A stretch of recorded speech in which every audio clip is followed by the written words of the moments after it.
Hey everybody, how's it going? This is TUSDarryl and welcome to TUSReview. Puns. Anyway, this is a new series that I wanted to do that encompasses all the games I've been playing in my spare time and whatnot and have finished that aren't dual queue related or aren't a major game that I wanted to make a full review for. And because all my time is spent with dual queue and whatnot when it comes to games, you might not see another one of these for a little while, like maybe another month or two. The last video I made was a retrospective video that went up in July. Since then, there's been crickets here. But if you want to know what's going on with me or even Dion, then come over to Duo Queue. Seriously, the door is open. Queue up with us. Also, if you're a fan of this format, then be sure to let me know in the comments, or if you think there are things I can improve with it, or things that need to be improved with it, let me know that too. I'm kind of just winging it here. So the way this is going to work, or at least the way I want it to work, is I'm going to go through 3 games per video of this type. And unlike major TUS reviews, I'm going to make these more bite-sized, i.e. they're going to be a little more, well, who am I kidding? They're going to be about as unstructured as I normally am. The difference is I'm not going to make a clear distinction between graphics, sound, this, that, the other. I'm not going to be doing that unless they are worth really talking about in that major sense where I could really go on forever and ever and ever about it. So what I decided to do while I was playing those games was jot down a series of pros and cons. Some are going to have more pros than cons, others are going to have more cons than pros. You know how this works. Not every game that I'm going to be talking about here is going to get the same amount of spotlight and whatnot. So actually, if you want to hear more about a specific game that I'm talking about in this video or any future TUSReviews, then let me know and I'll give it a full TUS review.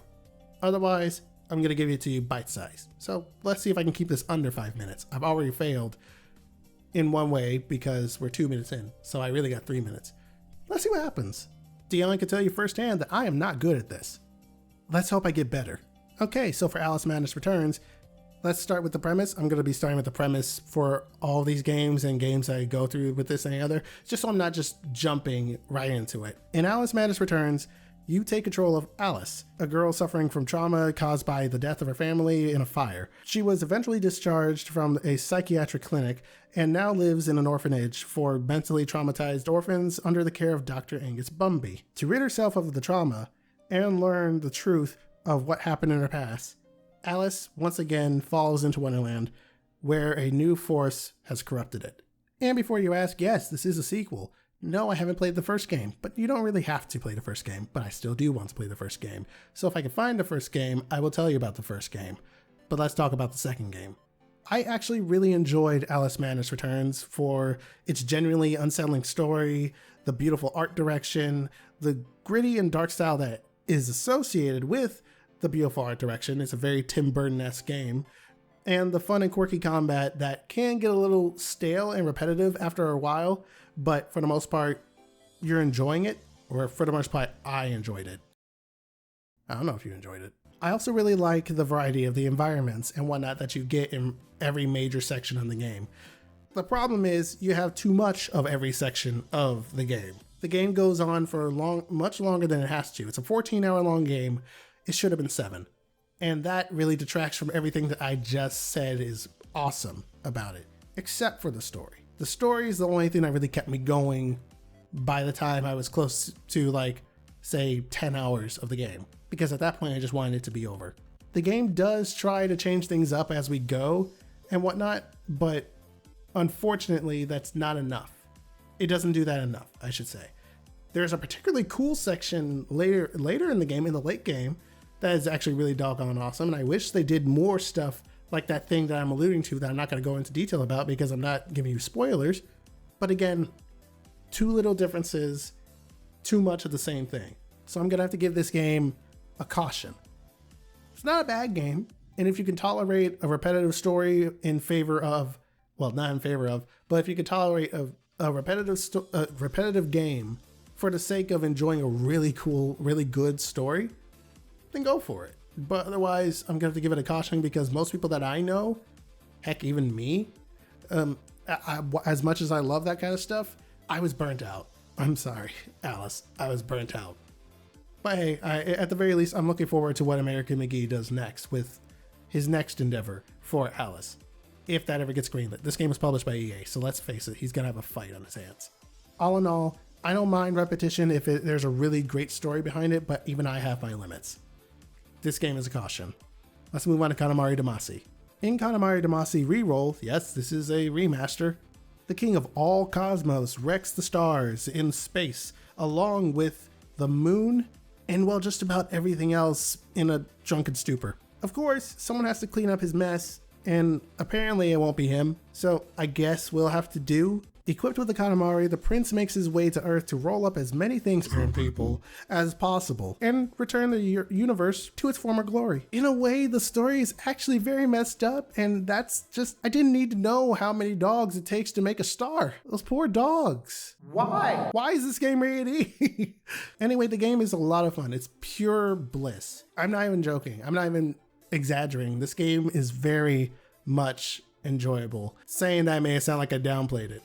The game has an addictive and fantastic soundtrack for all the madness that you're doing on the screen, rolling your ball around, well, your Katamari around, and rolling anything from like small bottle caps and whatnot. And as the ball gets bigger, you end up rolling up fences and light poles, and then the ball gets even bigger, and now you're rolling up people and tanks and buildings and America and I don't know, everything. And unlike Alice Madness Returns, the game is short but sweet with a lot of replayability. I can see myself reinstalling it one of these days just to be like, I want to roll things up in a ball, just cause. It's very relaxing. What's not relaxing was how long it took me to get the hang of the controls. That's the only problem I really have with the game. If it's your first time playing the game, you're definitely gonna want to replay the first 3 levels, maybe even the first 2, a few times before you fully get used to it. But once you do, you're in for a treat. So if it wasn't obvious already, Katamari Demacy Reroll gets a go for it. It's a weird game, but if you're willing to give an oddball game like this a whirl, then you're in for a treat. It's not a long game, but it's perfect for those days when you just want to come home when you're stressed and chill out. Now let's move on to the last game on this list, and it's definitely not a game that I just finished before recording this. Aragami. Simply put, in Aragami, you play as Aragami, a vengeful spirit who is tasked with rescuing Yamiko from the Kaiho. That's really it for the most part. Now, this game definitely is not the best looking in the world, but I like the artistic direction it goes for. I especially like the designs for Aragami and Yamiko. Gameplay wise, it can get pretty repetitive, but it's a stealth game, so in a way, it kind of has to be repetitive to really get you to master the skill set that you have for every level that you enter. Also, gameplay-wise, the game has a lot in common with Splinter Cell in regards to how you use shadows and light to your advantage, or the enemy uses it to your disadvantage. On the downside, though, the enemy designs are pretty bland, I'm not going to lie. With the exception of the major enemies that you find in the game, the average enemy design essentially serves the purpose of knowing what kind of enemy they are from a distance, but that's about it, and even then, they're not that special.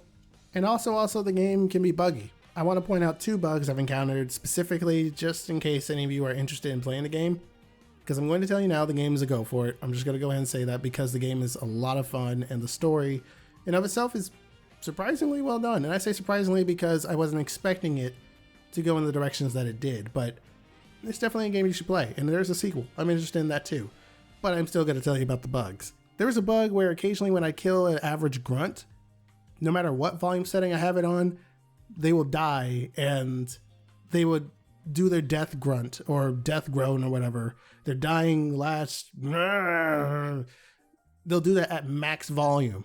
And I don't know why. It made me scared to do it to anybody because I had the game down pretty quiet. And all of a sudden you hear, and it's like, God, why are you, my ears. So now I'm just getting jump scared occasionally in the game. So apparently this is a horror game too. There was another bug in chapter 6 where some double doors pop up out of existence, out of nowhere. They're there one moment and then they're gone the next. And I thought, hey, I kind of want to go in there. I'm not going to lie. I had a feeling that I might fall through the world. I was right. They were stretch textures, some Z fighting here and there, if I remember correctly, and stuff going on. And then I was like, okay, I'm just going to teleport back. I got curious and decided to warp out of the world because your Aragami uses shadows to get around, or at least you should. If you want to be stealthy and play the game in a way that won't get you killed every 2 seconds, that's one of the things that's really cool about it. But I couldn't make the jump. I fell and had to restart from a checkpoint. That was an interesting thing. But again, this game is also a go for it. It's not a long game either, but it's definitely a fun time. It's satisfying when everything goes to plan during stealth segments, and the boss battles are pretty cool too. Not to mention that the story is pretty well done as well. And with that, I have failed, because I was trying to keep this much more condensed, but you know, it's not surprising. Now it's about the length of our average TUS review, 12 minutes, roughly. So that's all well and good, which I guess in retrospect, maybe I did succeed, because those were 3 games that I quickly went over. I wanted to go into more detail. I really did, because I'm like, I should explain this mechanic. I should explain that mechanic. I should explain this and the other, but that would defeat the purpose of this video, so I'm just not gonna. Unless you think I should go into a bit more detail, to which I would give it a full TUS review. But otherwise, that's all I've got for now. So, what did I used to say? What's my outro?